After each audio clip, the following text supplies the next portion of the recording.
Your birds will come back. Of course they'll come back. They're birds. I trust them.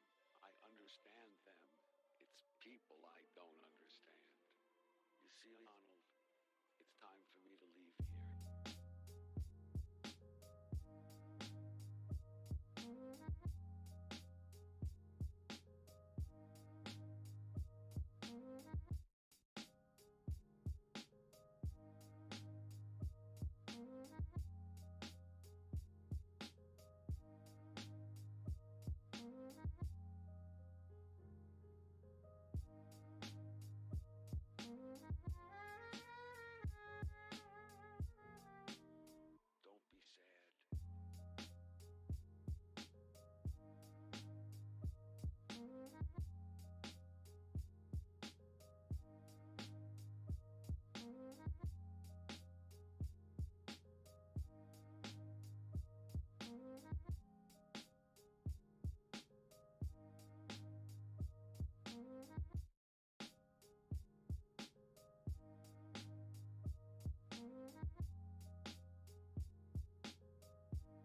I'll never forget that. He who runs with aggression walks without dignity.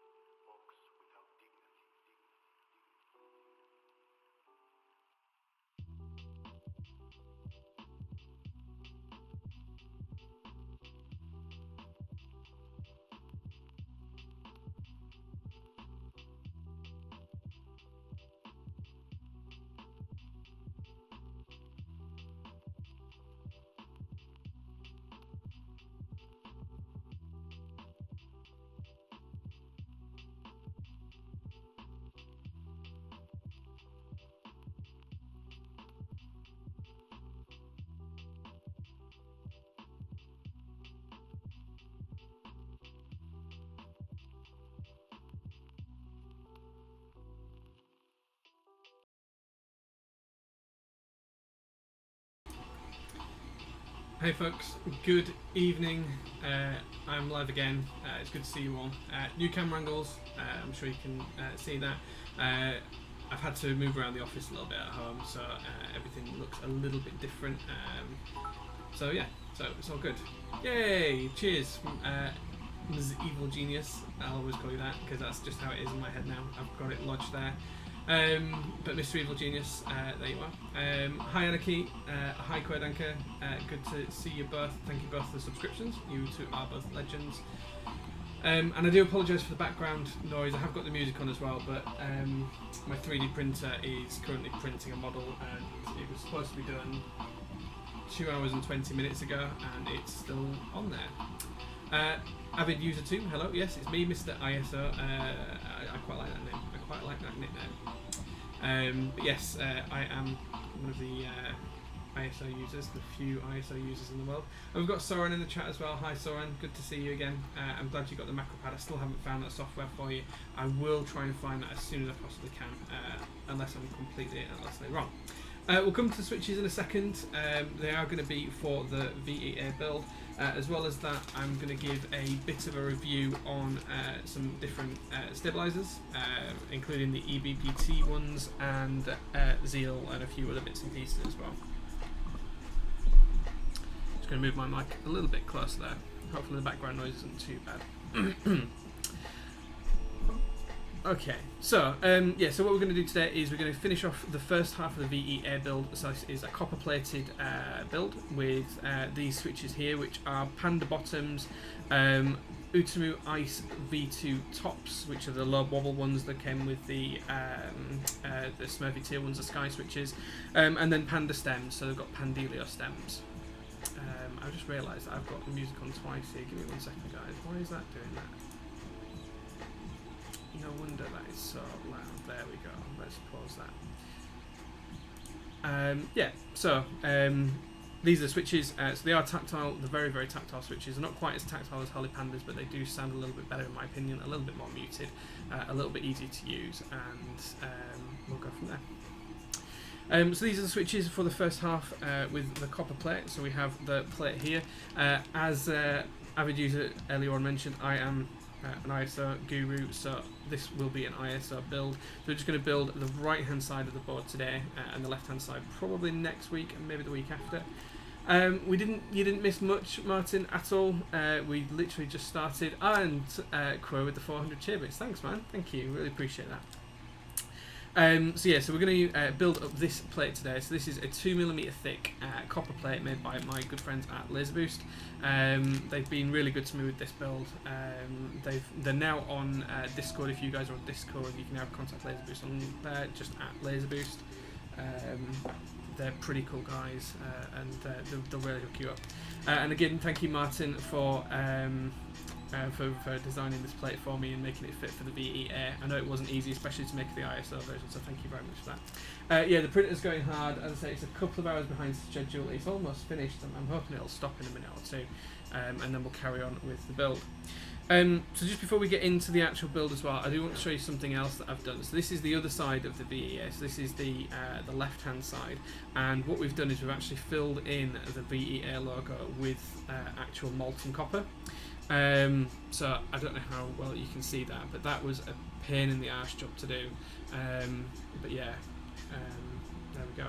I've got the 3D printer I've got is the Ender 3 Geo. So yeah, it's just taking longer than it should do. Yeah, it looks really good. I'm really happy with the way this came out. It took a little while to get it right, and I was really worried that I'd actually destroyed a lot of the anodization. But there we are, it looks really good. That's the end result. As you can see, it's nice and shiny, and it looks great next to the plate itself. So you can see just next to the plate, it's a little bit brighter than the plate, but hey, it looks great. I'm really happy with it. Really happy with the way that came out.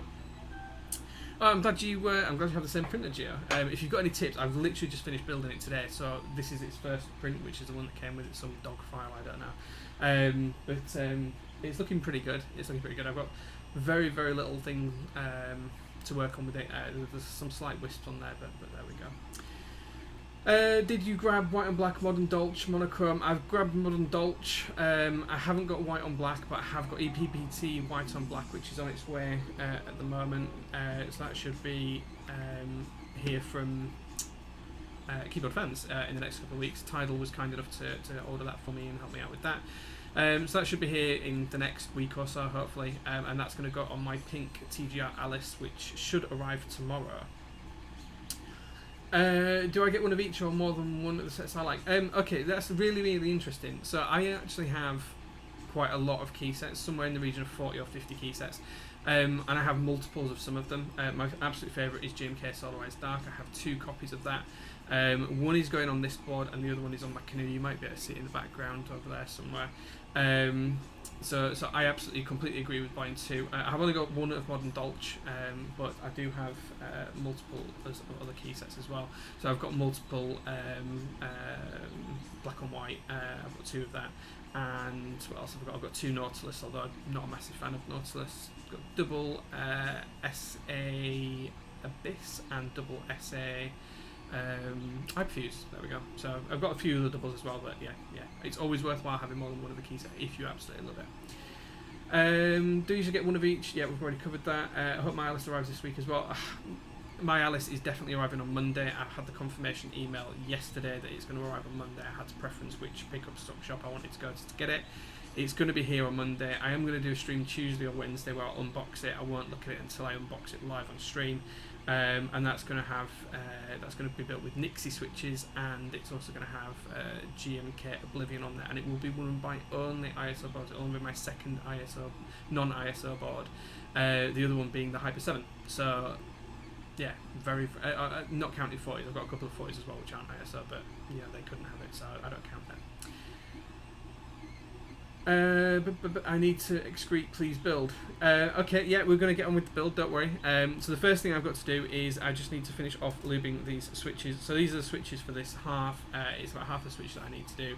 As I said, these are Panda bottoms with 78 gram sprit springs. And then we've gone for the Utamu low wobble tops that came with the new Sky switches as well, and and Zeal stems. So they, as I say, they're 78 grams. They're really tactile. They're really nice to work on. They're just really nice to use, and they sound a little bit quieter than Holy Panda, so they're good for using in the office as well, when the VE.A is fully built.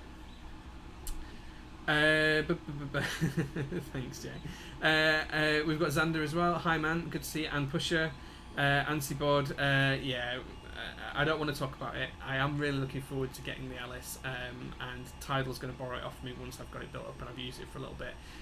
But I am learning to touch type at the minute, and before I can use the VE.A, I think that the Alice is going to be my stepping stone from a normal board into that kind of world. So we'll see how that gets on. Someone did say on Discord just a second ago, is this a Tadar 68? I don't know if that's joking or not, but it's not. It's a Noxer 268, so a little bit different. But there we go. We've got Holy Pandas aren't great in the chat. Nice, good to see you, man. Good to see you. I know you said earlier on you've got the football to watch. So is it the 49ers game you're watching? The Lions versus 49ers? Because I know Dean's gone to there. Glue, who's usually in my chat, he's gone to see that.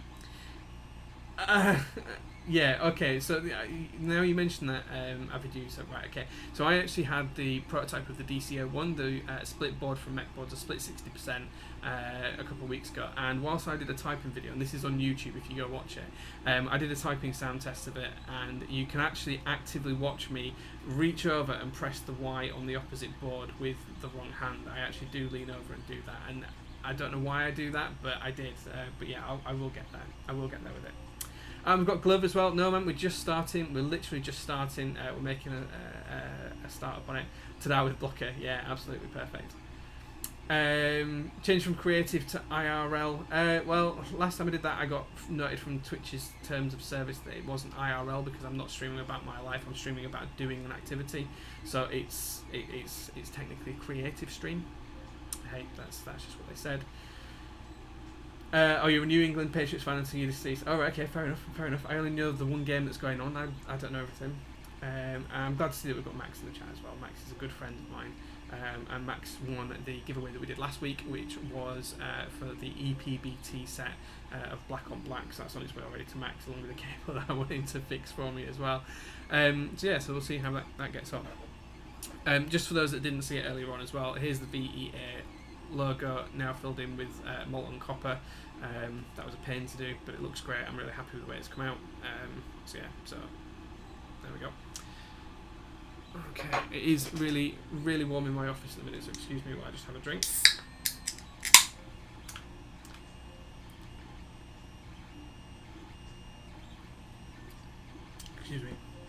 Excuse me. What's that noise? Oh, the noise in the background, Lex. It's my 3D printer that's going at the minute. It was supposed to finish a couple of hours ago, and for some reason it hasn't finished. It's still ongoing, so I'm hoping that in the next 10 minutes or so it's going to be done.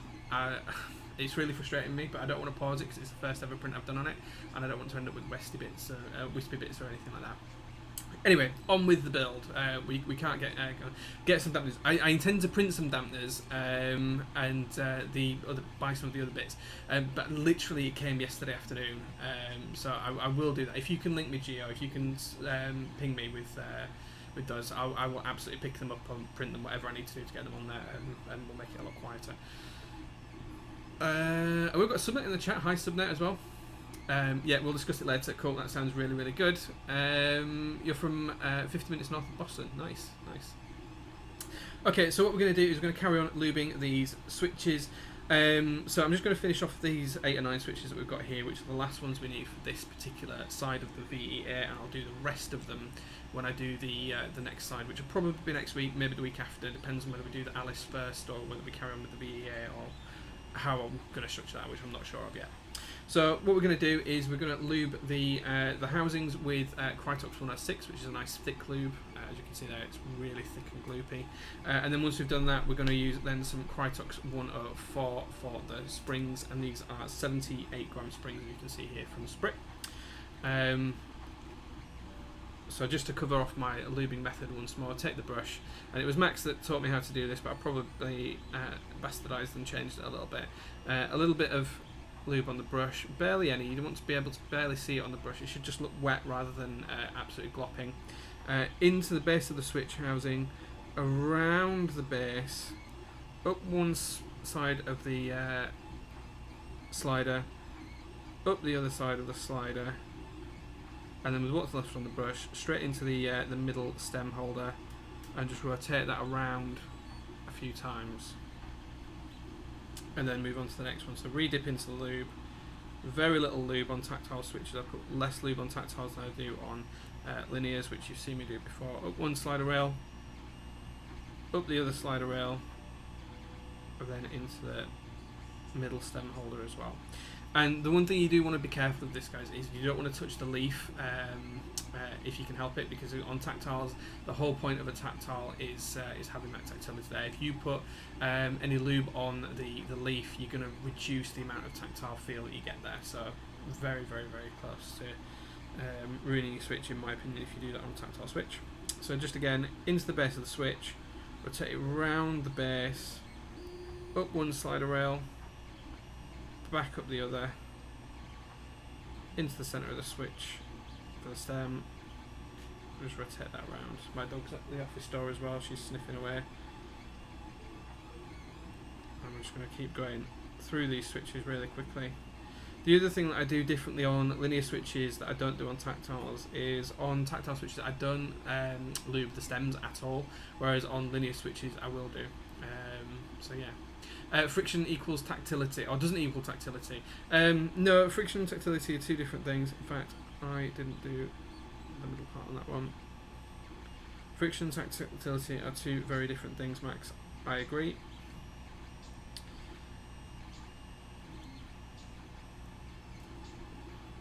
Just catch up on these switches really quickly. I know you guys don't really want to see me lubing switches. Tidal trying to flog his clue board. And we've got Pingu's neighbours clogging up the interwebs. I thought you had a good internet connection, Pingu. And Tidal, I think your clue board should sell, to be honest. It's a nice build. That's one with the lubed Telios in, right? If anyone is looking for an integrated plate build,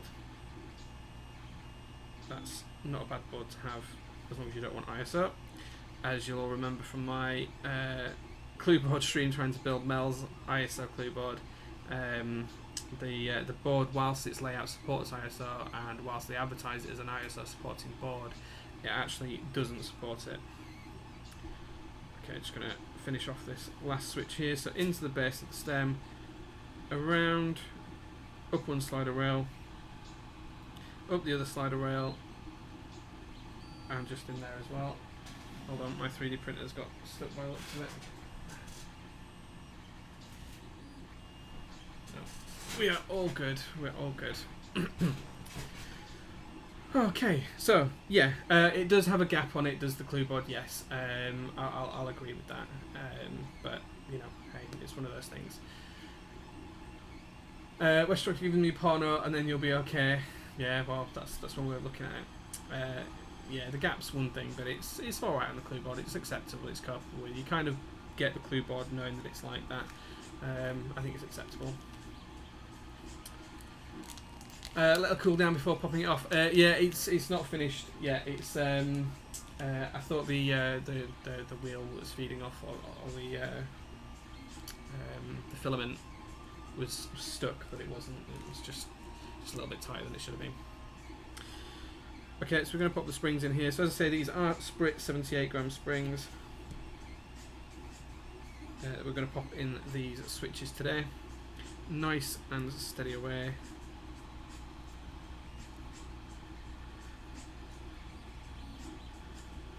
Don't want too heavy for tactile, you'll lose a tactile feeling, but then I can't type on light switches, so I have to have something in between.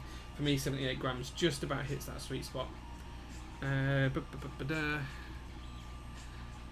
It's worth it to buy mine so you don't have to build one. I'd rather solve a Rubik's Cube made of razor blades. Interesting. If you build me a Rubik's Cube made of razor blades, I'll solve it live on stream for you. How about that? We'll do it live on stream if you make one. What am I printing? I'm printing the first file that came with the printer. It's apparently a dog. It's just a normal G-code file. It's a dog. That's all it's labelled. It looks like some sort of cartoon dog. I don't know. It's just whatever's there. It's just to calibrate it, and I can work out what's wrong with it from there. Okay, so I'm just going to switch brushes now for the next part of the lubing. So I've got different brushes for different lubes. So then we're going to do some Crytox 104. Again, right behind on camera. This is just for these springs, and I'll show you how I do that. We'll try and get it up close for you as well, because the camera's a little bit off from this angle. So I hope you can see the springs just there. Now, how I do this is a tiny bit of lube on the brush. Make sure you have very little lube on the brush, so you want it so it just looks damp, rather than anything else. Then what we're going to do is going to go into the spring, and then we're going to rotate the brush around the spring just a few times, and that's just going to put a tiny bit of lube on the spring, and that'll take away all of that crunch that you sometimes get. So as I say, inside the spring, rotate it around and come off.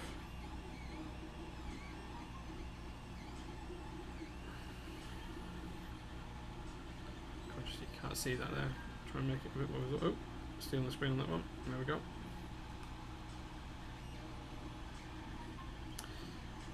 Into the spring, rotate it round,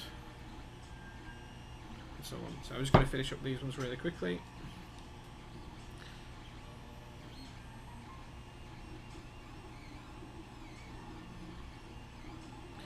Be very, very sparing with the lube. You don't need loads. Just make sure you get an even amount across all of them, so the brush wants to look the same each time you put it up against the spring. Try and put as much back into the bottle as you can. You don't want to be using very much lube at all. Okay, and there we go. That's the springs entered and lubed. Tyler, can I print you a new life? I wish I could, fam, but I would love to see you again. So if you come see me, we can spend some time together, and I'll feel like a brand new life just being with me. Of course, you know, that's the way it is. How long has it been running? It takes around 5 hours 30 to print. Oh, when I set it going, it said 3 hours and 10. It's at the 4 hours and 55 minute mark, so it sounds like there's 35 minutes left to it to go. Great. So I do apologise, most of the stream is going to be taken up by that. Okay, so that's lubing the switches that are done. Can you print me a new will to live? No, sorry Martin, I can't, but you keep producing me plates and we'll be good, fam.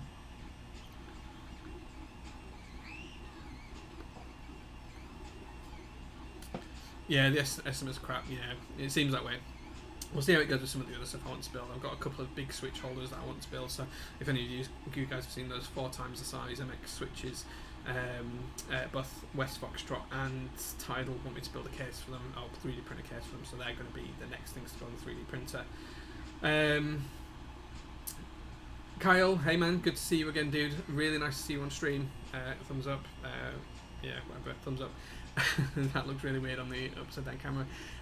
When it's finished, can you print me some reliable group by participants? Max, don't you worry about the ANSI. The ANSI will happen. We will make it happen. If anyone wants in on the ANSI build, you can see the ANSI on my YouTube videos. It's Max's board. We've had some slight problems with some of the group by participants not being able to forward it or one thing or another. Real life's got in the way a little bit. Not their fault entirely. It's entirely not their fault at all. It's just one of those things that happens in a really, really small group buy. But just hit up West Foxtrot or myself if you are interested. Yeah, they're on the Thingiverse Geo, so you can grab them from there. That's where Max got mine from. Mine's calibrating right now as well, so yeah, it should be good. Oh, Tidal's upset. Don't be upset, Tidal. Don't be upset. Your car's more important than keyboards. You need to get that sorted, man. It's understandable. Okay, so we're just going to pop the stems on these as well. So as I say, these are Zeal stems.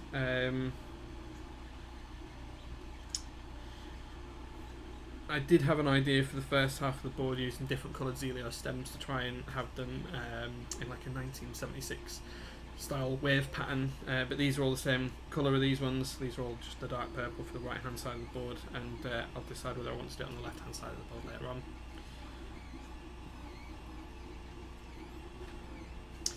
Normally as well I would do heavier spacebar ones, but because the spacebar is going to be really short on this, it's going to be a 2.25U spacebar. There is no point in putting a heavier spring in it this time. We're just going to go with a normal spring. And as I said, these are the Utamu V2 low wobble tops, so we're going to just use these for this particular build. They do take a little bit of forcing to get onto these panda bottoms, but once they're on, they're nice and secure. They do sit on there pretty well. Need to fix your extruding and Z-axis bind, since I can't freely move the chassis up and down. Guess I'll need the shim. I didn't have any problems with that. I just went away. The one thing that I did do wrong to start with is the long coiled screw, where that connects to the extruder bar across the top geo. I over tightened the screws that surround either side of the bracket that effectively allows it to move up and down. But that's dead easy. Just loosen those screws. There's just 2 little screws, and you just loosen those. I'll take a picture for you later on. And it took about, I don't know, 2 minutes to just wind down after that. That was fun. Ooh, bit of a bromance going on here between West Foxtrot and Gia.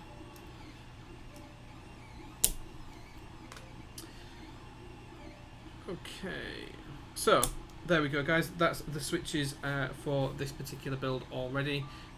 Looking rather smart and splendid, even if I do say so myself.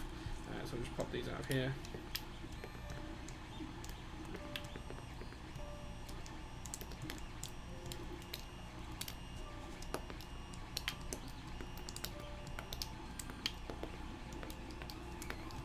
These are the last of my Panda stock as well. These are the last Panda bottoms that I have that have never been soldered into a board.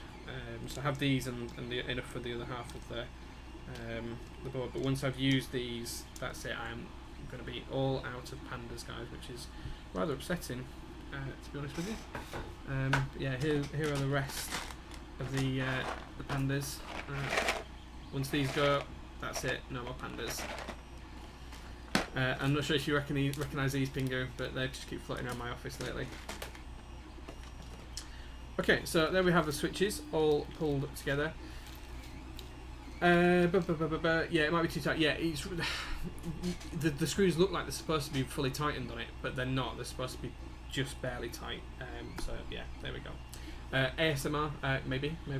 Did you take the condoms off? Okay, so no, I'm actually gonna, so if anyone doesn't know what Max means, is on these switches, on Panda bottom switches, they have these little covers which are almost like hole-tight sockets, and I'm not sure if I'm going to be able to pull one off it now. I can't pull it off with my fingers. But effectively they just cover the pins, and once you solder them in, you can actually remove the switches dead easily. So they're like mini hole tights basically. Some of these switches aren't clipped together properly. So yeah, I've left them on. I'm going to leave them on for this build. The thing with these switches is that, like anything that you want to be really decent, I want to be able to take these out and adjust them if I need to. But I don't have switch top opening on the plate, and the reason I don't have switch top opening is I don't want the movement to be there within the switch in the housing, so I want it to be nice and tight, but I want to be able to take them out, so it's almost like making them hot swap by keeping these on. So I'm going to leave them off. Some people are popping the air bubbles on the foil bags. Jay is popping the switches. Yeah, well, there you go. You could do all the tight tests as well. Some people class that as ASMR. I don't know. Anyway, on to the build. So the first thing we're going to do is, so this is the right hand side of the VE.A plate. This is the one that we're going to do. And this is the plate as we've said before. So I'll show you what this looks like all together. There we go. Something like that. So as you can see, we've got the little cutout at the top, which is where the SATA connector goes to connect the two boards together. And as you can see, it does support ISO as well. So we've got all that lined up. So what we're going to do first of all is put the stabilisers in. So there's 3 stabilisers on this particular part of the board. We've got here for the ISO, here for the backspace, and then here for one of the split space bars. Now, one of the things... we've got James in the chat. Hi, Jay. Nice to see you, man. Good to see you in the chat. One of the things I wanted to talk about today is the recent proliferation of different stabs that are on the market. So, as we all know, there's the standard Chinese rubbish ones, which no one wants to use. And then what probably 90% of the hobbyist market use are these, which are GMK clip-in stabs. So these will literally just clip into the bottom of your PCB. So here's one that's built up. So standard stabiliser, lubed and clipped, and you've just got two connectors on the bottom. One side that slips in under your PCB, and then this side just clips in as well. So you can see the clips there at the back, just on my finger, nice and clips in. You also get the screw-in variant, which are pretty much the same, only they use little tiny screws instead of the clip at the back. You just screw those in, and these are still GMK. These came from Fax, by the way, both these and the other cherry ones. Fax, if you want these particular stabs, is a legend for them. Do hit them up. Really great prices. Now, the next thing that's recently been used in a lot of builds is the Zeal stabs. So these are Zeal stabilizers, part of a pack I've used previously on the canoe build, actually. Everyone's seen these. They're incredibly expensive for what they are. I think they're nice, but I don't think they're worth the money. The big thing for me is it's value for money when you're building these boards. And I get that we're spending hundreds of dollars on a board or £100 on a board, whatever. But for little bits of plastic, $40 for a pack of stabilisers is a little bit much. It's more than what I want to spend.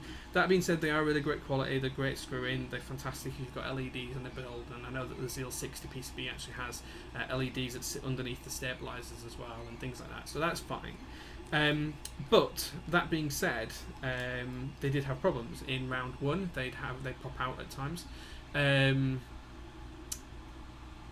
Quote anchor with the quotes. Yeah, the Zeal aid. In V1 of the Zeal ones, the stabilised wires did used to pop out, and the reason they popped out is because they weren't quite thick enough. Weren't the wires, as far as I can tell. Zeal's never confirmed that to me. It's my suspicion, but I feel like they weren't not quite as thick. But I don't have any here to test against. That brings me on to the last set of stabilisers. So these were kindly forwarded on to me by Tidal the other day. Unfortunately, my dog did get hold of the bag, which is why it's covered in teeth marks, but the stabilisers are fine themselves. These are EPBT stabilisers. They're screw-in, they come with gold screws, they look identical to the Zeals. If these weren't in different bags, I can't see a difference at this point between them. So let's take them out and have a closer look, because this is really interesting. I've got Odin in the chat as well. Hey man, good to see you. Brahma stabs as well. Yeah, Brahma stabs are coming. I'm going to try and get hold of some Brahma stabs and see if we can take a look at them. So, the first part of the comparison, let's take a look at the actual housing. So, and this is the first time I've done this, so this is my live opinions. So we've got the EPBT here, and we've got the Zeal on this side. First impressions. This one's still got the screw in it. Let's just take that screw out.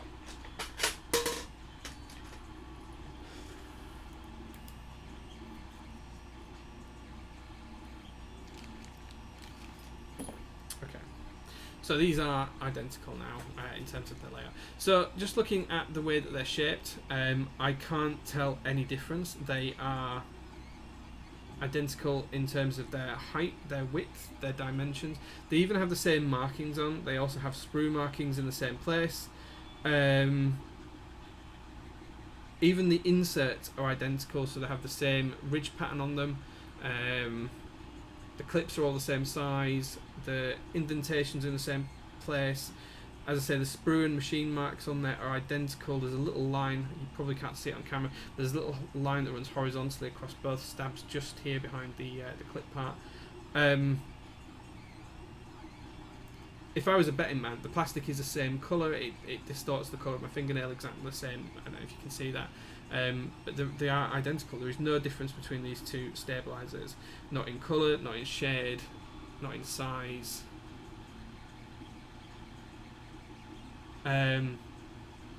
My money is betting that these are actually made in the same factory, and that EPBT stabs are the same as Zeal stabs. Now let's have a look at the inserts, see if there's any difference between the inserts. So as we said last time, we've got the EPBT in this hand, and we've got the Zeal in this hand.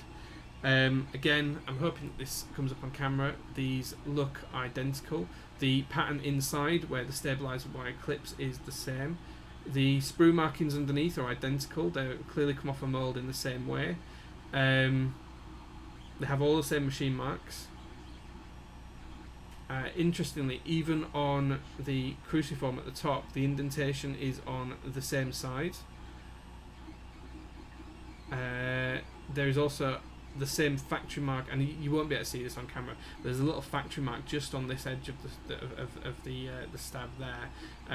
Let's see if I can put it down. So just on this edge of the stab here on the cruciform, there's a little mark that's from manufacturing, and it's the same on this one as well. So as far as I can tell, the inserts are the same as well, and I would guess they came from the same factory or the same manufacturing line.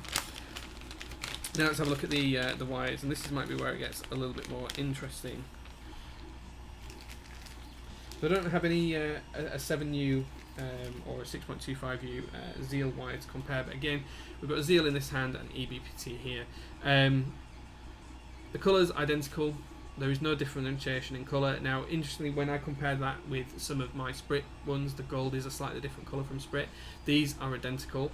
In terms of thickness, the wires are identical. There is no difference in diameter of the wire.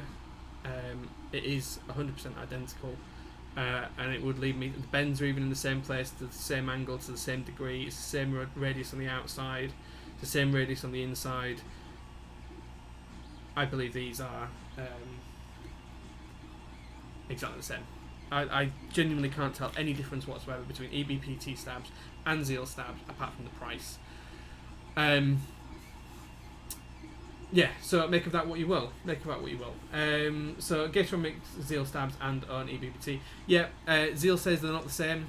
I can't see any difference. So yeah, so I think when Tyler got me this full set here, which I think was 20 Stabilisers, was $17 or something like that. This, when it was a full set, had 4 less 2U and 1 less. It didn't have the 7U, and it had the 6.25, and this came with both 7 and 6.25, I think. Yeah, and they were $44, I think, plus shipping to the UK, which was crazy money. So yeah, so a little bit of science over and done with. If you want to go with clear stabilisers, EPBT are almost identical to the Zeal ones. As far as I can tell, there's no difference whatsoever. And my money be on these. Why use anything different? That being said, I don't prefer these. I think these are a little bit more rattly than the screw ones you can get from Vax. These are GMK screw ones. The plastic feels slightly different. I think these are less rattly. But that being said, I do prefer these wires. Hey, we've got Dollar SVP and now following as well. Thanks, man. Thanks for the follow. I think the wires on these feel slightly nicer, but I think the housings on here are a lot better. And overall, if my money was on this for a full set of 10 keyless or 6% ISO screwing kit, I think that's €9 from Fax posted. My money's going to be here every time. Even though these are cheaper, if you absolutely want clear ones, then this is where you want to go. If you want the best bang for buck, then it's definitely the GMK screw-ins. So yeah, so there we go. We've got Chris Swires cheering as well. Thanks, Chris. And my wife's looking at the door. Hello. I know you're doing your geeky thing. Apparently, I'm doing my geeky thing. Would you mind if I put music on while I'm in the shower? No, that's fine. I've got my music on here. That's fine. Okay. All I can hear is this thing. Yeah, it's almost finished. Gio said that it should be done in 5.5 minutes. 5.5 hours. It's now 5 hours and 11 minutes, but the dog's almost done. So yeah. Cool. We've used like £3 worth. Okay. And we've also got Doggo on stream. Hello, G. Do you want to say hello to people? We've also got little Doggo on stream. Ruff. There we go. She's going to do some nice little tappy typing. There we go.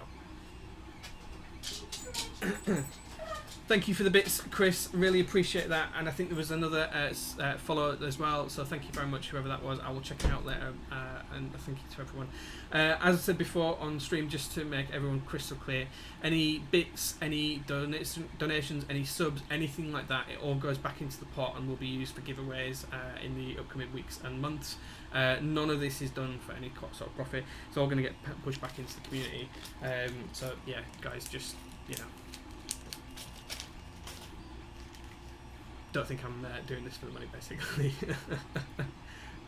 Yeah, Martin, we got our smart meters fitted the other day, and Ellie's a little bit obsessed by checking the smart meter to see how much money we've spent on gas and electricity each day. But today has been our cleaning day, so we've had the dishwasher run, the washing machine, the tumble dryer, showers, and all of that kind of stuff. So it's great. And Chris, yeah, I've watched Jack Ryan as well. Oh, you want to dance as well? So Chris wants to dance, so we'll do a bit of a boogie and a dance for Chris. And I like seeing what I like when we do a bit of a dance. Pingu says gold wires are tacky. A little bit, maybe. Hey, depends on the build, man. Depends on the build.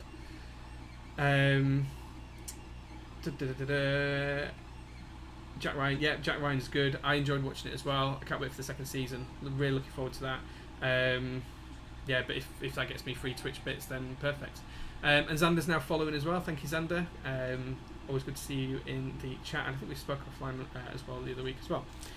So yeah, so let's crack on with the build because I'm figuring we're dropping a little bit behind here, a little bit behind schedule. So yes, James. Yeah, EPBT and Zeal stabs are the same. Zeal told me they were different. He didn't say what was different, but he told me they were different. As far as I can tell, there is absolutely no difference whatsoever between Zeal stabs and EPBT stabs. They are identical in every way, shape and form. And I'll even get the calipers out there later on and just double check and triple check. But as far as I can tell, there is no difference between EPBT stabs and Zeal stabs except for the price. Hey, and Gio's cheering with the bits as well. Thank you, man. Thank you. Really appreciate that. Okay, so on with the build. So we're going to use today for this half. We're going to use the EPBT stabs, just because why not? Why not? They were great. I want to try them out. I want to make sure that there is no difference to the Zeal stabs in actual usage. So I'll just get some bits and pieces out here. So we've got 3 stabs that we need to put together for this one. So we're going to take 6 housings. 3 2U stabilizer wires. 1. This one has somehow got itself fastened housing. 2 and 3. We're going to take 6 inserts. 2, 4, 5, and 6. And we're going to take 6 screws as well. 2, 3, 4, 5, and 6. Okay, let's pop all these back away.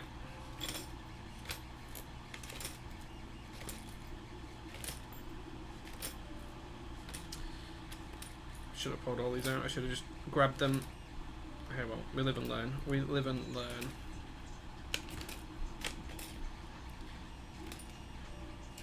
I do apologise, guys. It's roasting in this office. I'm probably bright red on camera.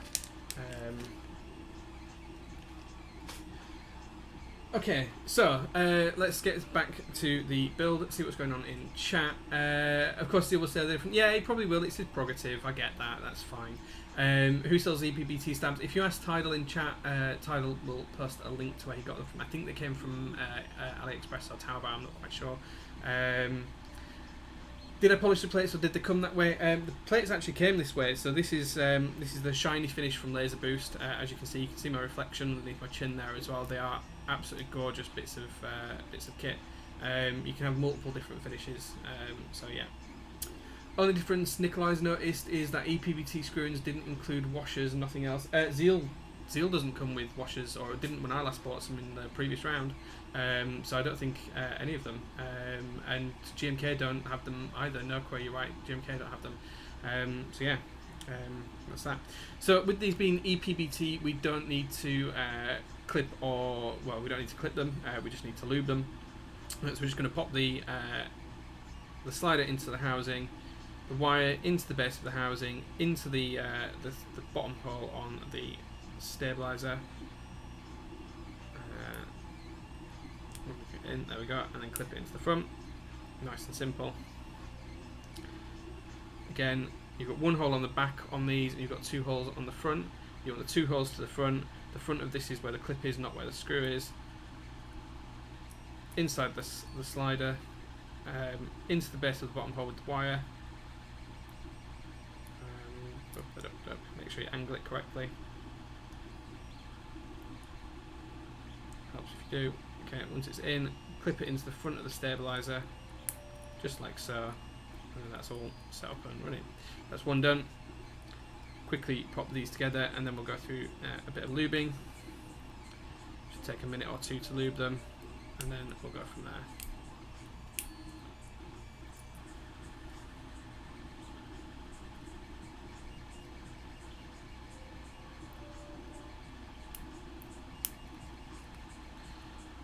Okay. Let's say the 2 holes to the front of the housing. Slide the wire into the bottom of the 2 holes. Clip it into the front of the stabiliser. And I do apologise for my 3D printer. It seems to me like it's getting louder and louder and louder. So I do apologise about that, guys. And then what we're going to do is just clip this last one in. Oh, I hope if I put it in the right place. Being all khaki-handed today. There we go. Clip it into the front of the stabiliser. And there we go. That's all 3 built up.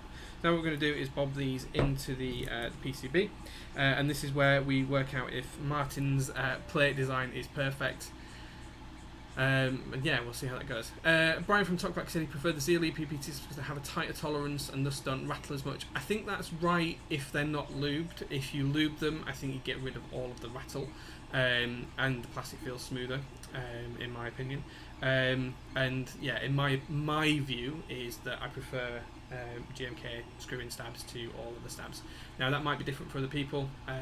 Each to your own. It's just, you know, it's all a preference game in this hobby, but that's just how I like it. So just to remind you, we are going to build this as ISO, so just to show you where that's going to sit, it's going to sit just here. So we'll clip these in now. Nice and steady way. I don't like the band-aid mod, it adds mushiness to me, so I'm not going to do that either. Just going to flip it over and bob these 2 screws in on the bottom. I don't think we're going to have any problems with any contact points shorting out on here. If we do, we can always just undo these later on and redo them, so we'll see how we get from there. It is an exciting moment, Martin, because I've not actually tried this yet. This will be the first time it's all been lined up on stream. Or even in real life, for the first time it's been lined up. Just push the stabiliser out of the housing there. There we go. Screw this one in, and then once we've got these in, we're going to give them. But actually, you know what? We haven't even lubed them. Undo these. No. We're going too fast. Need to lube them first, guys. Need to lube them first. This is really important. Oops.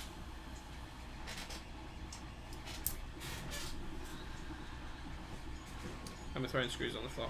Okay, so let's go back to lubing these stabilisers. Let's get them lubed first of all. So again, we have a different brush for lube, and for lube I use car lube. All ISO memes are dank, so I just put a little bit of lube in the cap. And as I say, this is car lube, it's dielectric grease, it's designed for electronic components, perfectly fine. Take your brush. And what I like to do on this is a few different bits and pieces. So I dip the brush in the lube, get a bit of lube on the side of the brush, not a lot, just enough to cover the tip. Brush the side of the slider housing that goes up and down, one side and the other side. You want a really thin layer, you don't want a thick layer, just a nice thin layer. Into the back with a little blob on the tip of your brush, into the back of the housing where the wire sits. What's left on your brush, just run it round the gold wire to the front, just covering all of there. And then what we're going to do is we're going to take a right-sized piece just underneath and wipe it from the front of the wire is to the back. And then we're going to move on to the other side. Should have enough left on your brush just to cover the edges. You only want a really thin bit of lube on there, just to do the sliders. A little blob into the back where the wire sits. Brush the front nice and steadily away, and then upside down, a right sized piece front to back, just wiped across. That's one done. Really quickly fly through these.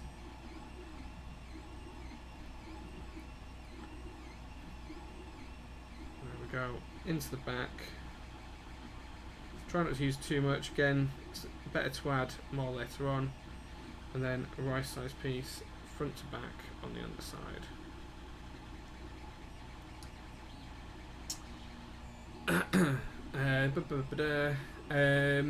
The British Permatex. Yeah, it is the British Permatex. Yeah, that's true. Just going to do this side really quickly and we'll finish the last one off. Not quite enough on the back of that. There we go. Brush around the front and then a right size piece front to back just on the underside.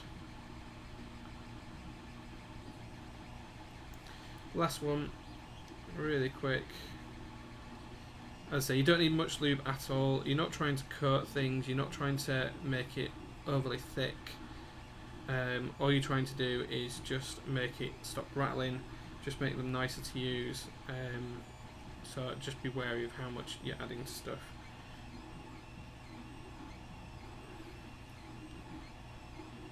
Just make sure you cover all the points I've mentioned and you'll be good.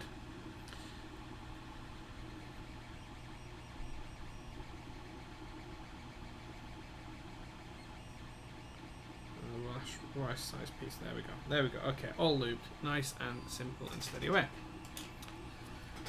Oh, we've got Gouty in the chat as well now. Hi Gouty, how you doing, man? How are you doing? Good to see you, good to see you. What else are we talking about? What colour keyboard do I usually go for? Any tactics? Silver versus black versus grey. I have got keyboards of every colour you could possibly think of. You can see purple one behind me just here. I've got a silver one just there. I've got a silver one here. This one's black. The canoe which you can just see here, that is silver and dark grey. That's a pearl which is dark grey. That one just off the edge there is the Noxry X75, which that is silver as well. And then just off here, just in this corner here, that's the polycarbonate Singer. So that's polycarb. And then on the other side as well, I don't think you can see them, but I've got what we've got. We've got dark grey, we've got cyan, we've got mal white, we've got wood, we've got another dark grey. Yeah, so I just genuinely don't have any preference when it comes to it. All about the overall look, feel, and key set, and everything else put together. So yeah, we've got pink one coming. That's the Alice. That should be here tomorrow. So yeah, colours, absolutely anything. Similar, but I use switch lube. I use the board for the inserts, and I use the dielectric on the metal. Yeah, each their own. Yeah, this is my way of doing it. That's how I like to do it. We said hi to Gouty. Good to see you, dude. I love you, man. Quare's making holy reses. They're good. Yeah, all affiliated now. So any donations, submissions, subscribers, Twitch bits, whatever else there is, it's all going to go to future giveaways, Gouty. So yeah, that's all good. What shelves are those? They're floating shelves, very similar to the IKEA ones, but they were made by a friend of mine who's a bit of a carpenter, so they're all matching the same. Yeah, so they're really good, quite nice. I thought that was a Windows. Window? Lol, what? Okay, not sure what you're on. I will never be lubing stab wire clipped points again. Why chromotrap? It reduces rattle immensely. I'd rather have that and risk them popping out again than not doing it. Just my view. Anyway, let's get back to this. So we were putting the stabilizer in for the ISO enter, which sits just here. So we're going to pop that in there, clip that down, pop that in there, and clip that down. I'm going to flip the board over. I'm going to pop this screw in here.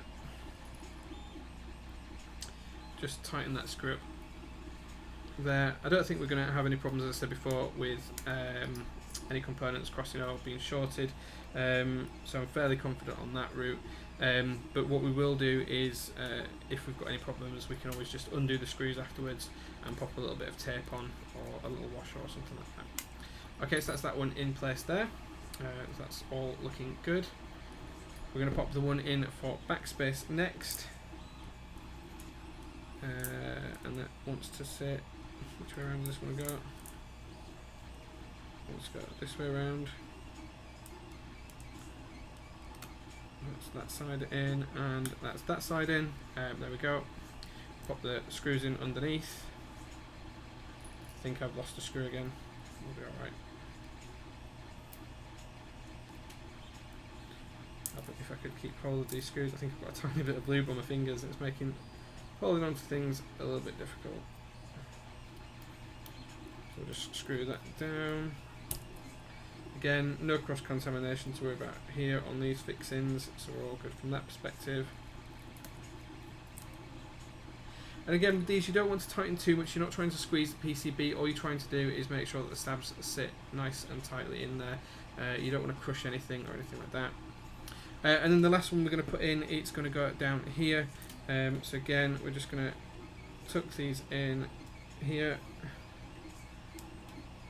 and then we're going to flip them over I'm just going to pop these screws in.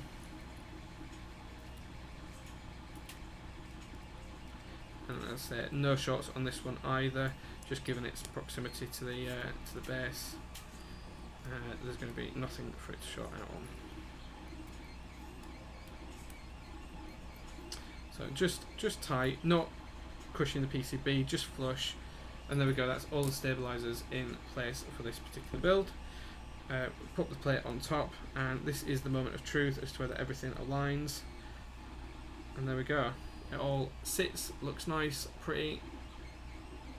That plate, it just looks great when I do that. I love that. Let's catch up with the chat. I thought it was Windows. Oh, behind me. No, that's the TV. That's TV on the wall behind me. That's where I play video games. So I've got the two monitors here. There's one to my side here, to that side, and then there's one in front of me which the cameras are mounted on, and then the screen behind me for the PS4. And for other games and stuff like that, movies and Formula 1, whatever else I do. I have both spacebar and backspace pop out while pulling keycaps off. Yeah, that can happen, but it should be dead easy to prise them back in. Just be careful when you're taking the keycaps off. You want to make sure you're taking them off steady and straight up. Don't want to rock them or move them about. If you start rocking them side to side or backward and forward, that's when you start to have problems with the stabilisers. So just be careful, and they should be okay. Also, not much for feel to begin with. I mean, either which of the people who like rattle. Oh, right, well. If you like rattle, hey man, then you like rattle. That's just the way that is. So yeah, you do you, man. You do you. Okay, so we're going to pop these in place now. So when we desolder this board, there may be a few that have a small problem where we heat the pins up and this will have a little bit of soldering. If there are any like that and the switches won't go in, we won't force them. What we'll do is we'll heat them up while we're soldering, and we'll push them through whilst we're heating them up. And then this is going to be actually one thing that we do need to test before we do this is that the pins, the condoms as Max called them, actually fit into these switch holes, because I'm not sure if they do. Yeah, they fit in just fine. Okay, just thought I'd check. Always worthwhile checking rather than getting halfway through and being sorry afterwards. So what we're going to do is just put a few of these in different positions, push them in to the case, make sure the switches are properly aligned. As I say, this plate is 2mm thick, so I don't know if you just heard that, but that's proof that they clip in. If you look there, it has clipped in fully. 2mm plate, clipped in. Don't let anyone else tell you differently. It does work. I'll put one in up here, see if you can listen for the click again. There you go, clipped in. There we go, nice and steady away. Just pop a few more of these switches in. There's going to be some of these that won't go in, as I say, because the pads just need a touch of solder heating up to fit them in.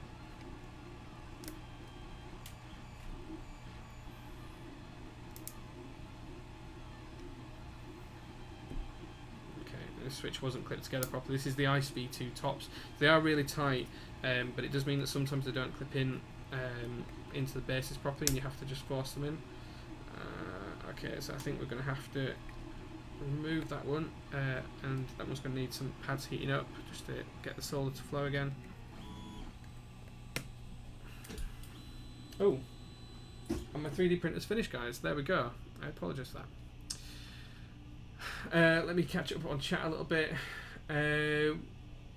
Oh, you're a girl coming up. Oh, apologies. I do apologise. So few people are in this hobby. I didn't mean to assume. I will apologise profusely for that. But if you like rattle, that's all down to you. 2mm, yeah, it's 2mm thick. The genuine snappings and the screws, yeah, they're good stabs. Yeah, don't use the cheap Chinese ones. Isn't it like 1.89? Okay, yeah, so it is. So Chris Swires and I have both had copper plates off of Laserboost a few times. Now the copper plate that we ordered is 2mm. I've gone for the shiny polished one, which you can see here. That's polished on both sides, and that comes out at 1.89mm.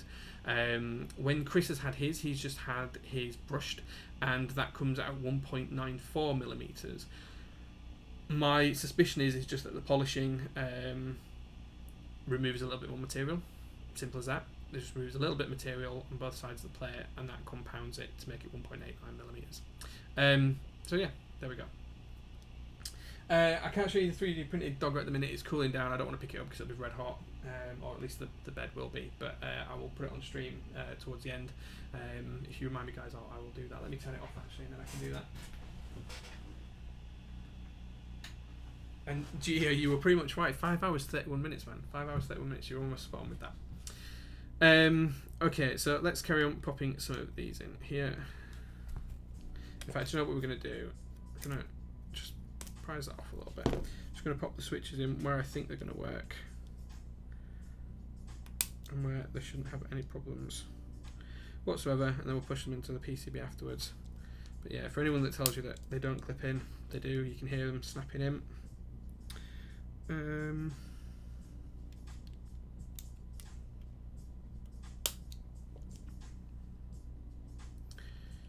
we go. One thing I will do as well is that once this is built, I'll give this plate a polish afterwards as well, because it's going to get covered in fingerprints. What's your favourite Zeal? I was waiting 78 grams for me. Absolutely has to be. Rope, yeah, it's absolutely lovely. It's absolutely lovely. James, this is getting soloized dark on it, and the reason for that is because I've got two sets of it. So on the VE.A you have a macro pad to the left, which is 2 columns. I can use the second set of soloized dark to use the F keys, so I can have 2 sets of F keys effectively. That one should go in nicely just there. Again, this switch hasn't clipped together properly, so that's the only downside to these ICE V2 tops. They are really, really tight. Just going to need to remove this one. Okay, so I don't know if you can see this. So this top wasn't on properly. When I've pushed it in, you can see it's bent the leg back up. So what we'll do is we will just change that top really quickly.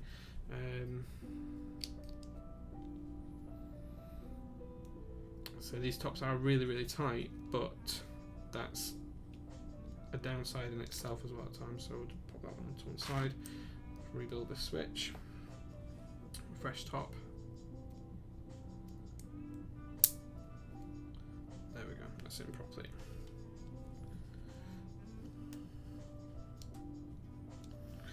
Okay, let's pop this back on. Okay, where else? Looks like we can get one in. That one will go in. That one should go in. That one will do as well. So this, as I say, some of these, just where we've desoldered it, just needs a little bit more solder removing or heating up. They're all in. Okay. So these should all just clip in.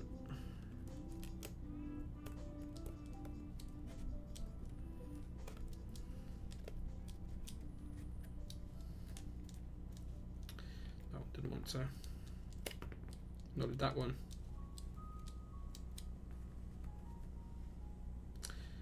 Okay, now we've got that together, it should be a little bit easier to just pop these in and just push them together nice and steady away.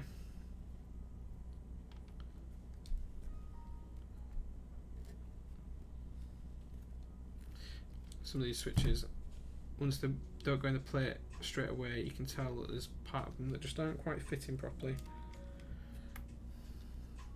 There we go. That's that one in.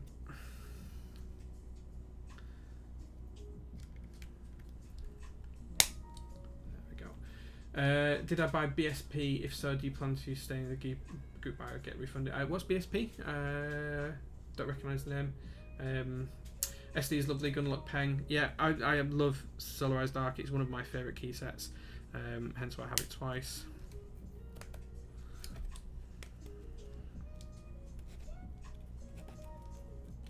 Make sure we're all aligning here.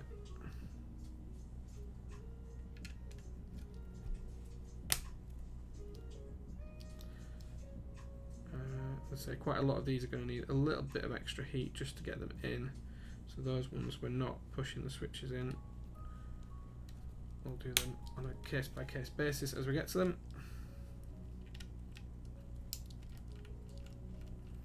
Which, for those of you who watched any of Wodan's streams, that's actually how he does solder. He puts his switches in as he's heating them up, which is interesting.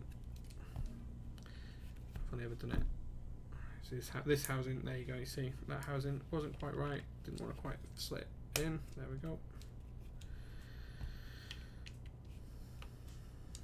Again, these housings just really tight, so you just need to double check, make sure they're all aligned.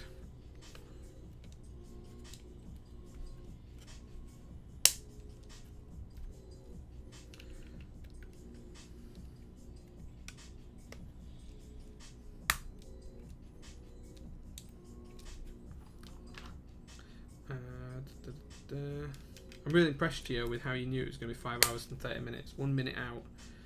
It's really impressive, man. Okay, so starting to build up a little bit of steam here. So we're not going to force any of these. If it won't go, it won't go. We'll heat it up from the other side, and we'll put it in with the soldering iron in play.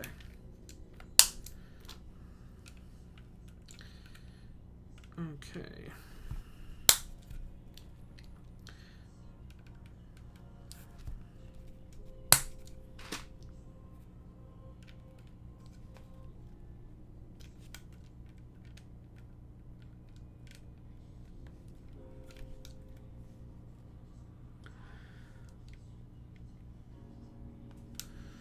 It should go in. I don't know why it's not.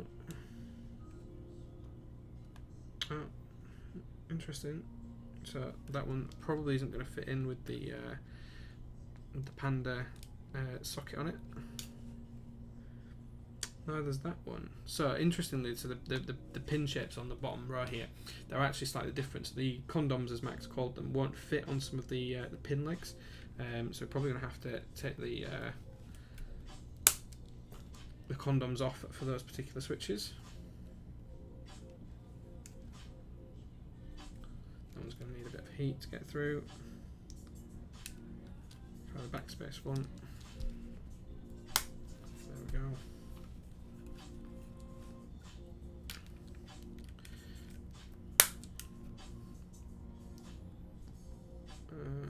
Almost done with the ones that are going to take the switches now, I think. Yeah, that one's going to need a bit of heat on it as well.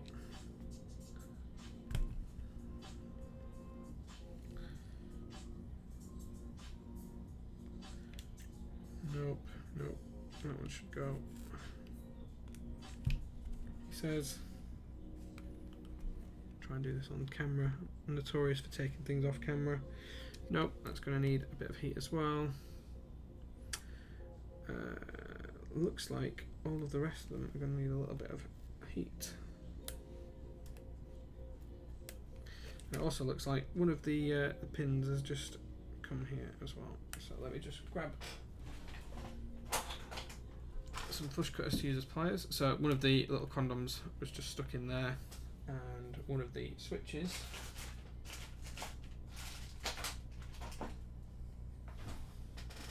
just bend these back straight. One of the switches now doesn't have the condom on it, which is just here. I'm just going to remove that switch.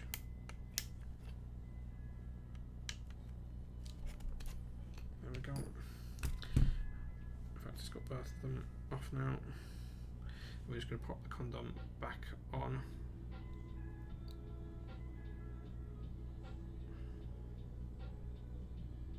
There you go. You see one leg without, one leg with. So they are a little bit thicker. There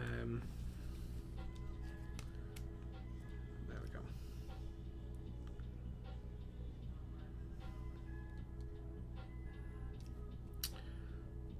Okay, I know that one's going to struggle. Let's take that off. Okay, so let's go ahead, solder these ones in, and then we'll finish off the rest of them. Nice and easy. Okay, did I see the Dolch 65 keyboard IC thread just went up? I haven't kept up with much keyboard news today. If you've got a link, ping it on to me on Discord or anywhere else. I will take a look at it. Dogger needs to cool down easily before I pop off the plate. I'll show you guys it on plate. It's got some supports on there as well, but I'll show it on stream in a few minutes. Panda bottoms, no, it's 78 gram springs, 78 grams. Ice V2 tops and Zeal stems. Yep, that's pretty close. Yep. What else have we got? The switches look hot. The switches look great, don't they? The switches in that board, the copper and the purple, Looks great. Looks fantastic. Yeah, no, not reading chat. I have to try and catch up. I get stuck in with the soldering and the building and stuff sometimes. Right, okay, so I think we're good.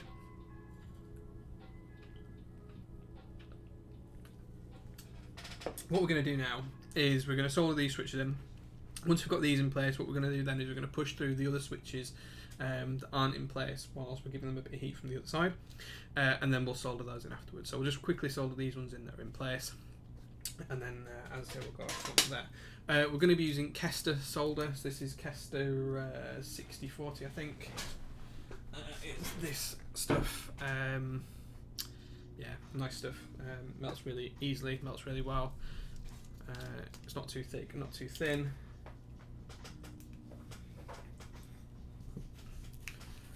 It's just some copper wire. Okay, we'll just wait for this to get up to temperature, then we'll just start soldering. Let's go row by row. We'll push these in where they've come out. From me flipping the board over so many times, and we'll see where we get to. Nothing to be bad about Soren. It was easy mistake to make. Lots going on.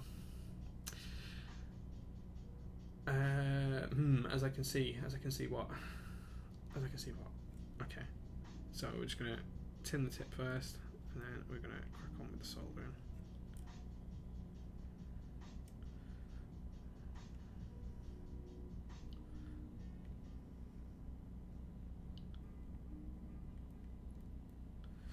And so this board has been desoldered, so I know it looks pretty bad from this side. Once it's all soldered and done fully, what we're going to do is we're going to just clean it with some isopropyl.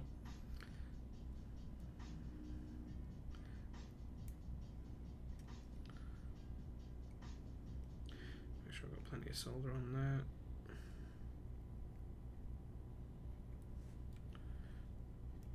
And so we're skipping some of the switches because there's no switch in there. We'll heat them up and we'll get the switches in separately.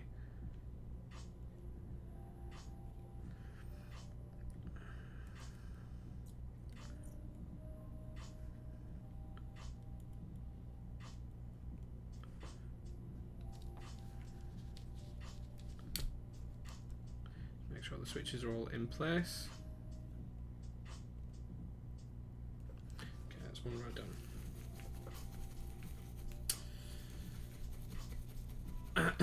Jay really likes copper's colour. I love copper, man. Copper is my thing. I'm so surprised people haven't used copper plates before for years. It seems like it's not being done, but I hope I'm bringing it back to the mainstream because it's wonderful material. It sounds great.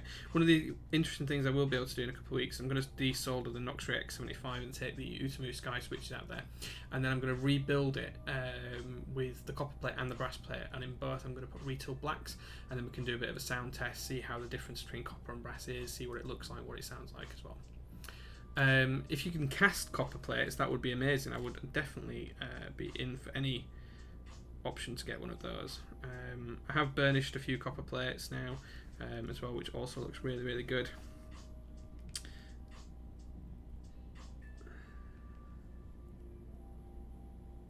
Okay, so that's from that row done. Final one now. And Martin, this is just proof that when I was soldering dead slow the other week, it was just my arm. My arm's feeling a lot better now, and as you can see, we're making a lot faster progress.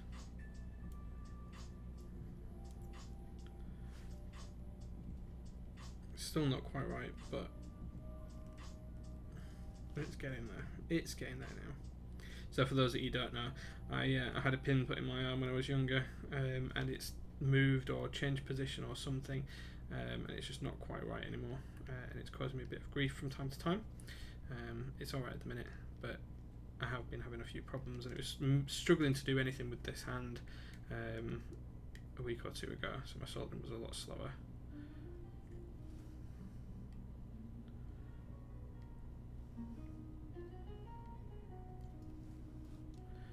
Okay, so we're making some good progress here, guys. As I say, once we've done this, we'll go back. We'll just top up the ones that we've missed with just a bit of heat on the underside.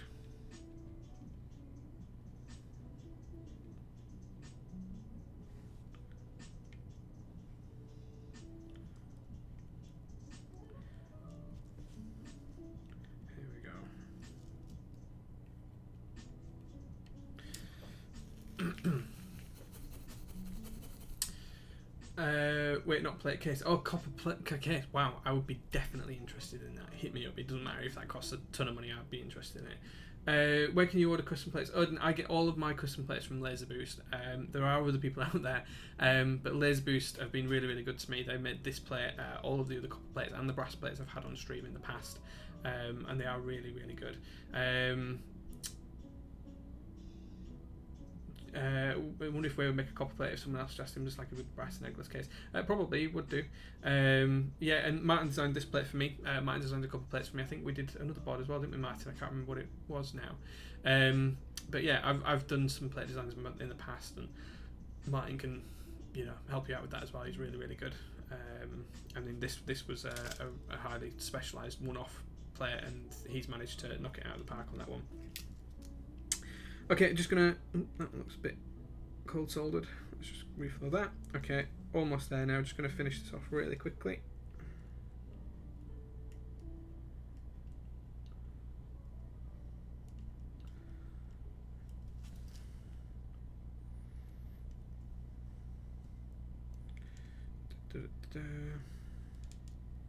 The only downside to these condoms from the Panda switches is a lot of them don't want to solder. If they start to tarnish on the outside, they'll refuse to accept solder, and sometimes you have to just give them a bit of extra heat to get them to work properly.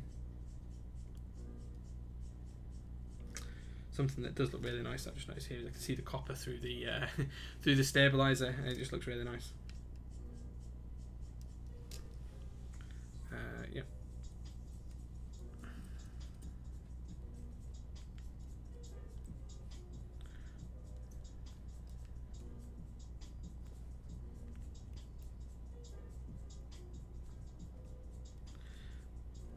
Okay, so that's all of those done. What we're going to do now is just work out where we need to push some switches in and just give them a bit of a helping hand on the back. So this, for example, is one of those points. Just needs a bit of a helping hand just to get in position. That's now in.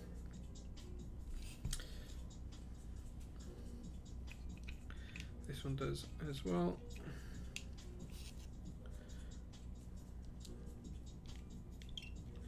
Just making sure I'm lining up all the points on the switch. Trying to flow the solder in the hole. Push it in. That one's not having it. Let's see if we can just push the solder with this side.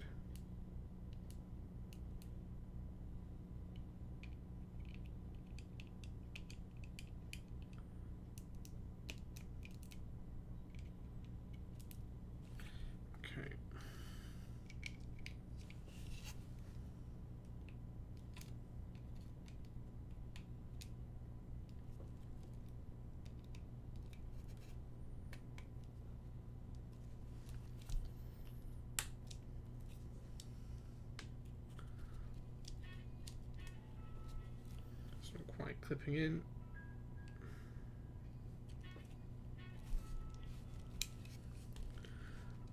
We'll get this one in a second. Come on. There we go. That's that one in. Okay, go on to the next one. Switch in the right orientation. Line it up from underneath.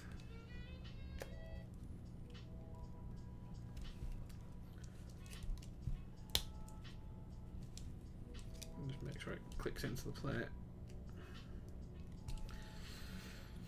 Okay, where to next? Just got a condom in here.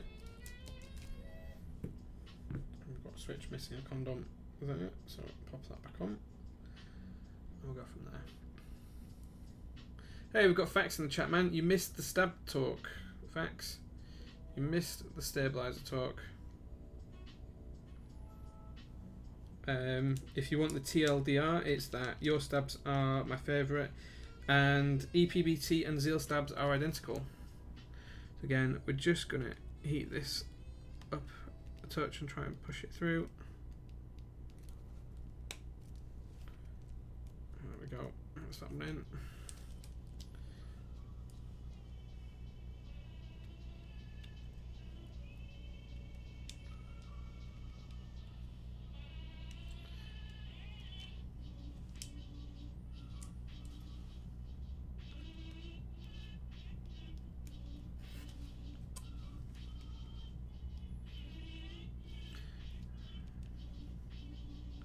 Some of these are going to be absolute pains, I suspect.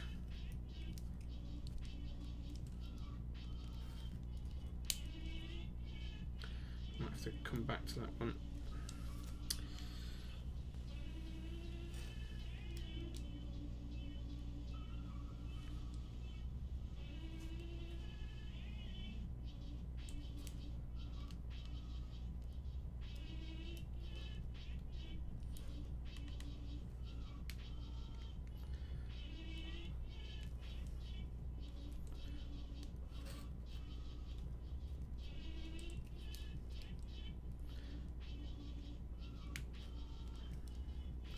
So some of these just don't quite want to go in, but we'll get them.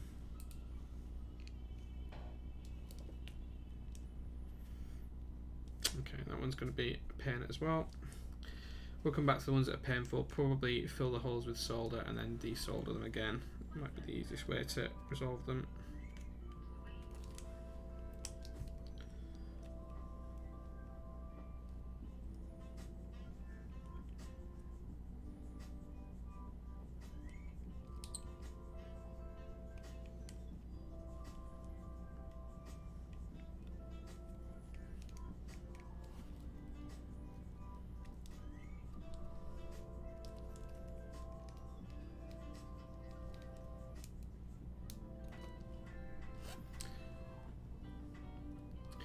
Again, I think we've picked all of the tough ones to do at this point. Try one that looks relatively easy.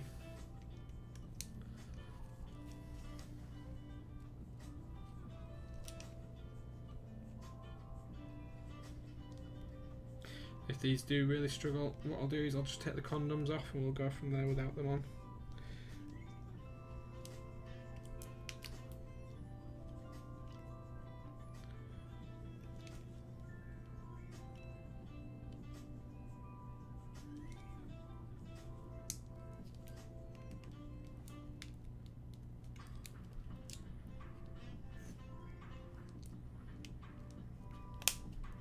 That's one in.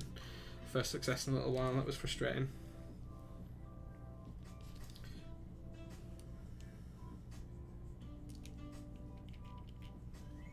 Just gonna line this one up.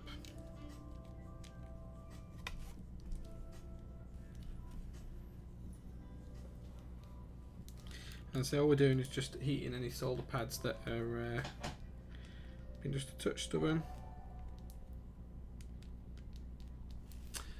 Oh, James with a subscription. Thank you, man. Thank you, dude. I really appreciate that. That is really nice of you. Thank you, dude. First sub of the day. That makes you the man. Jay, any weekend in October okay for the high-res build? Yeah, you are more than welcome to come around in October. Just message me. Can't be the weekend after the 9th because that's my wife's birthday. Facts are having burgers. Nice. Oh, we found a strange keyboard in a trash pile. Nice. Yeah, or if you could add some solder. Yeah, I could add some solder, or I could just keep forcing away. I think we're pretty good now. There we go.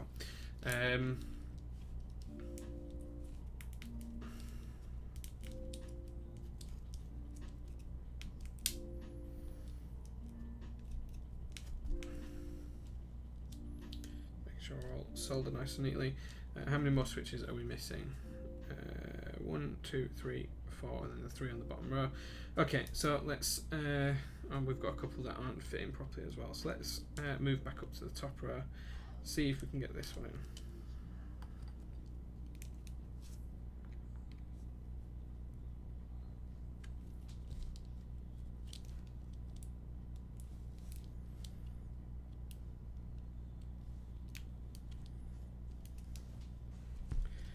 Help if I line the switch up with the hole properly.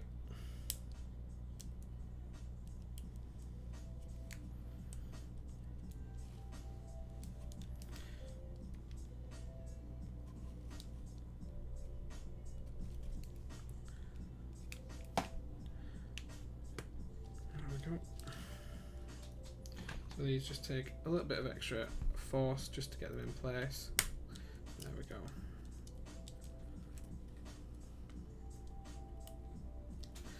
Okay, so let's work out which ones we need to just have another go with. This is one of them.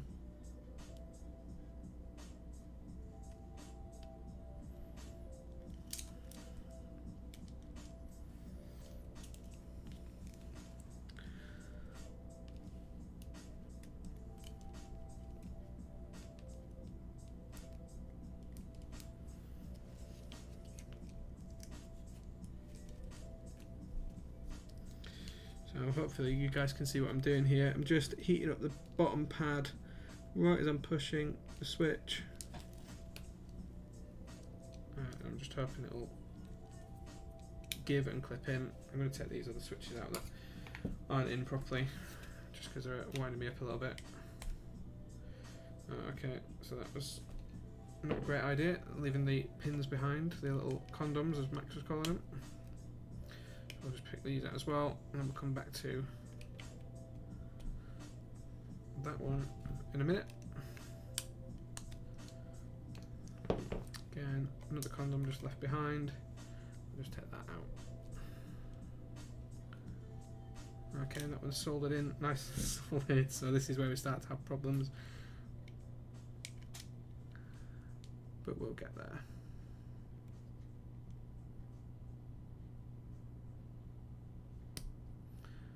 Okay.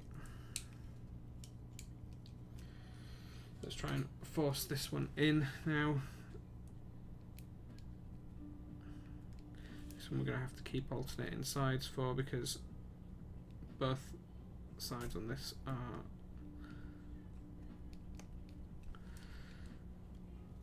heavily thick of solder that needs to be reflowed.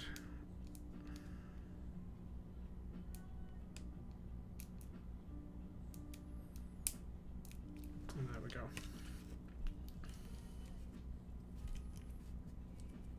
That's that one in as well. There we go. Okay, we're just going to focus on this one at the side of it now.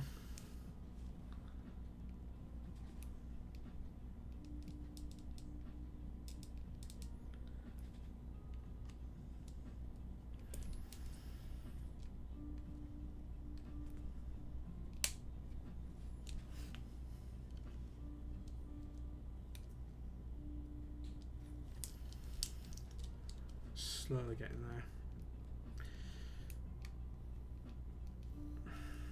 So if you guys saw the desoldering iron I used last time, perhaps my recommendation for that isn't as strong as it was now we've done this desoldering. I'm just going to try and force this one with my other hand with a bit more pressure. Try and do a bit of keggy-handed soldering.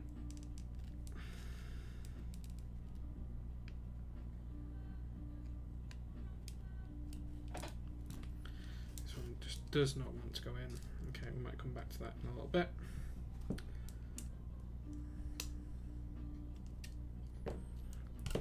Okay, let's try the one in the top corner again. We need to put the pins back on that one.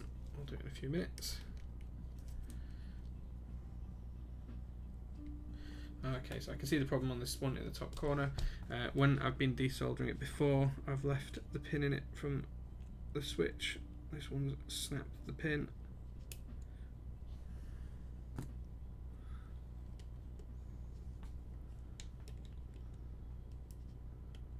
There we go. So that should now clip in nicely.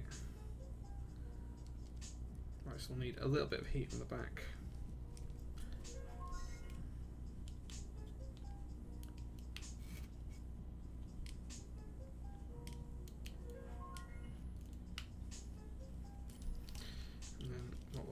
We'll just try and give it a bit of a thick heat.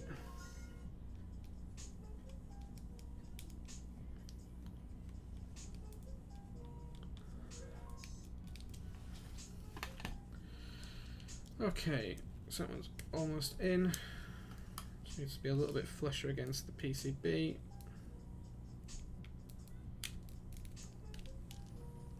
Just getting hot in this corner now. Okay, there we go. So That's another one in, so we're getting there. We are getting there. No worries, James. See you later.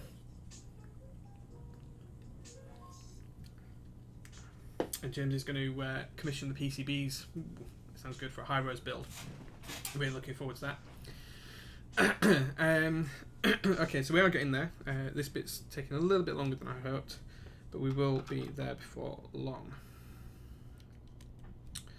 Just a few more switches. Oh, this one's not in properly as well, so we'll just go back to this one.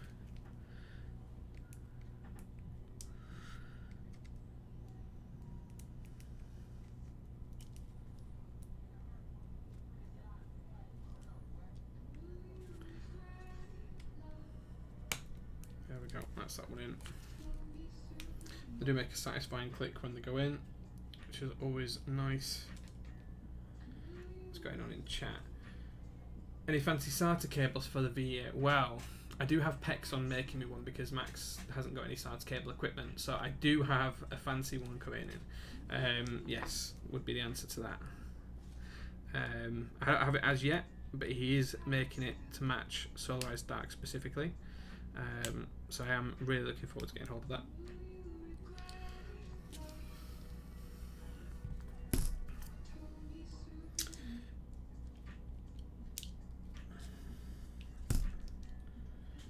I'm going to keep the pins off that one because, as we said before, the condoms won't work on the bottom row. Oh, hello, my wife's here again. Hello. Do you need a ham and cheese sandwich for tomorrow? I do need a sandwich for work, yes, please, thank you. Would you like a packet of crisps as well? Yes, please, thank you. My wife's making my pack up for work tomorrow. I don't know what I did to deserve her, to be honest. She's far too good for me. Yeah, neither do I. Oh, she's still listening. She wasn't supposed to be there. I can't close your door, my hands are full, sorry. That's alright, thank you. Okay, so we're just going to try and force this one through. I'm getting into trouble now for apparently leaving glasses lying around.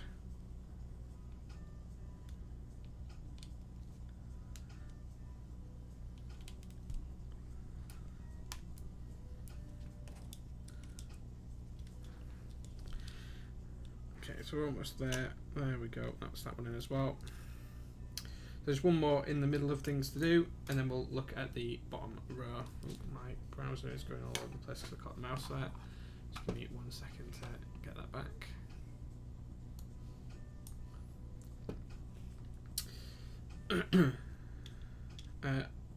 I am looking for a name for this build as well. I don't know what I'm going to call it, but I would like a nickname for this build. If any of you guys have any ideas or suggestions, I'm open to them.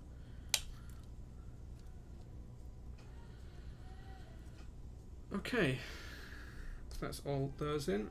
One more on this side, and then we'll look at the bottom row. There we go, that one already went in nicely. Okay, so on the bottom row, as we said before, we can't put the condoms in because the pin switches are too small. So what I'm going to do is I'm just going to try and clip in a switch without them for each of these three. I'm just going to take the condom legs off, nice and simply. Just grab all them with the flush cutters, pull them, and then just slide off fairly simply. He says. Don't know if you can see that, but effectively they're just a little hold tight type thing. But they are quite useful. They are quite useful. Okay. I'll put little clips on that. There we go. And there we go. That's that part built. So let's carry on with the soldering of any switches that we missed. Any that had to be pushed in separately. And then once these are done, we can build up this half of the case.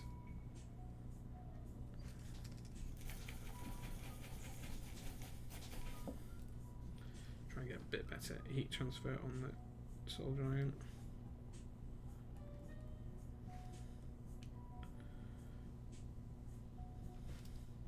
And then hope and pray that we haven't killed the PCB. It was all working after it had been desoldered. That was checked last week. So we should be good.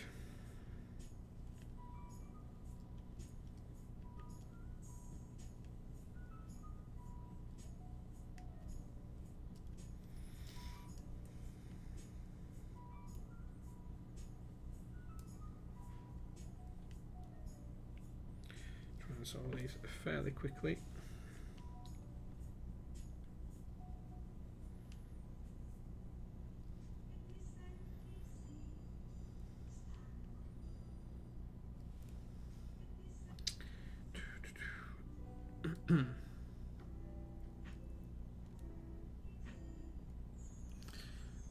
Okay, any names? Stacy, wasn't it the JEA? Well, that's a bit of a.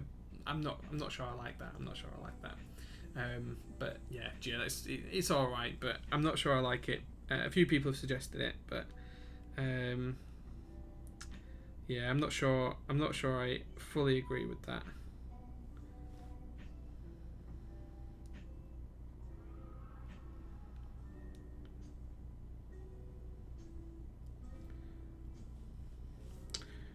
Just need to double check I've got all the pins here.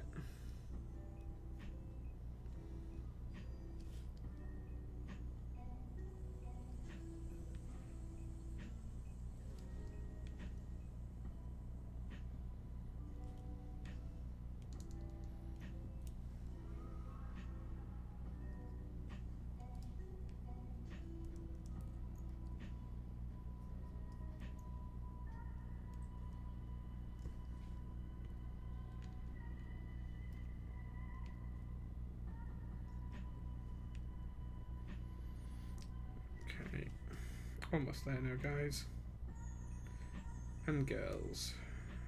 Don't want to be leaving people out on that one. Bit of salt splash there, that's done. Okay, bottom row pins.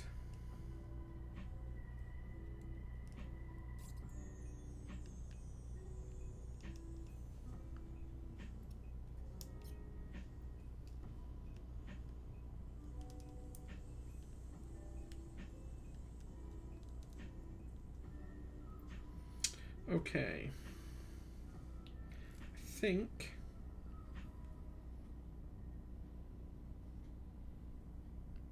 think we're done, guys. I think we're done. I'm just going through each one and checking now, making sure we've got no cold solders, making sure we've got everything looking just right,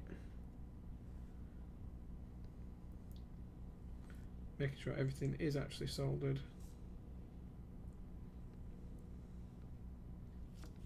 This one just here. This is why we check.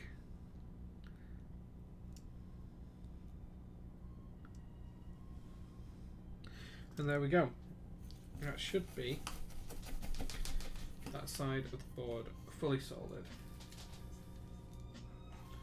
Just leave that to cool down. Okay, so what we're going to do now is really quickly put together the build, and then I can show you guys what this particular side of the board is going to look like.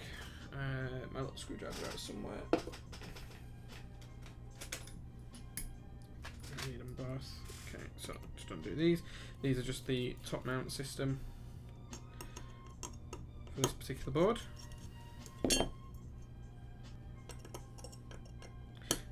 As someone asked earlier on what colour boards am I into, this one is black. It's one of the few black boards I actually own. I don't usually go for black, but this one was in too nice a condition to pass up, and it was perfect for the build I wanted to do for it.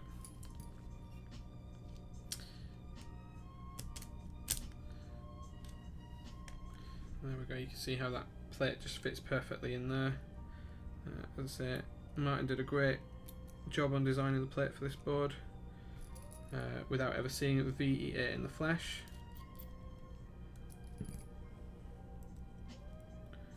Just going to pop all these screws back in. And once we've done this, we'll put it back into the actual case itself.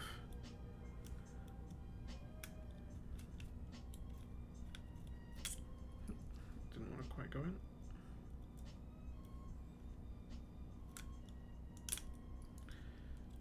There's been a little bit of pain, we'll come back to that, we'll do it last.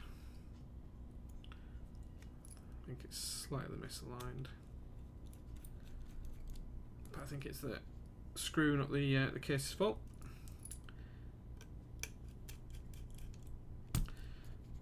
Okay. we go. Try and do this.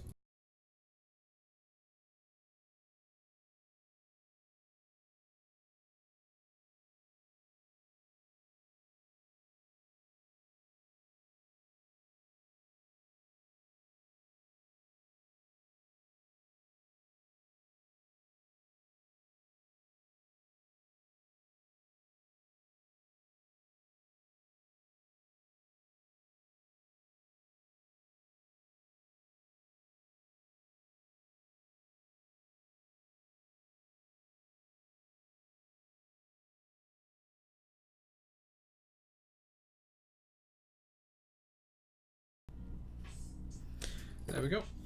That's that all put together. Now, for those of you who haven't seen the VE.A construction before, it actually comes as a 3-part case. It actually has this lovely little tray liner inside, which is for the underglow. So the case comes in 3 parts. That clips into there like so, and then you clip the case on top like so. And then I'll just pop these back together. Now this does come with nylon screws, which are really, really interesting. Helps reduce vibration. Got to a screw size larger. They also look the part as well. Really nice. The only downside to them is they're easy to cross thread and they're easy to strip the heads off, so you just have to be a little bit careful with them. Don't go too rough. And there we go. That is the first half of the VE.A with popping one of those heads. The copper 2mm plate with the standard underglow fitting on a black case and Pandelios as well in ISO configuration. So there, that's it. What we're going to do is next week, once we've got the other part of the board ready, we'll do the build up of that. There's also going to be a stream midweek where we're going to look at the Alice, the TGR Alice. We're going to build that with Nixie switches. Probably not going to build it during the midweek, but we are going to have a look at it. I'll do a full unboxing. I won't unbox it until it's in front of you guys as well, so you guys will see it as I see it for the first time. And yeah, we'll go from there. We'll see how we get on. But that is the VE.A first build in ISO with that lovely shiny plate. I mean, look at that. Look how glorious that is. I really can't wait to give that a bit of a polish and get it all fully built up. And some fingerprints on the bottom, but there we go. That's the bottom of the VE.A. So there we go. All looking great. All looking grand. All looking flush. 2mm plate. All nice and screwed together. It's going to look amazing when it's finished. So there we go, guys. Thank you very much for watching. Oh, you wanted to see the 3D print? Let's see if we can lift this off the bed yet.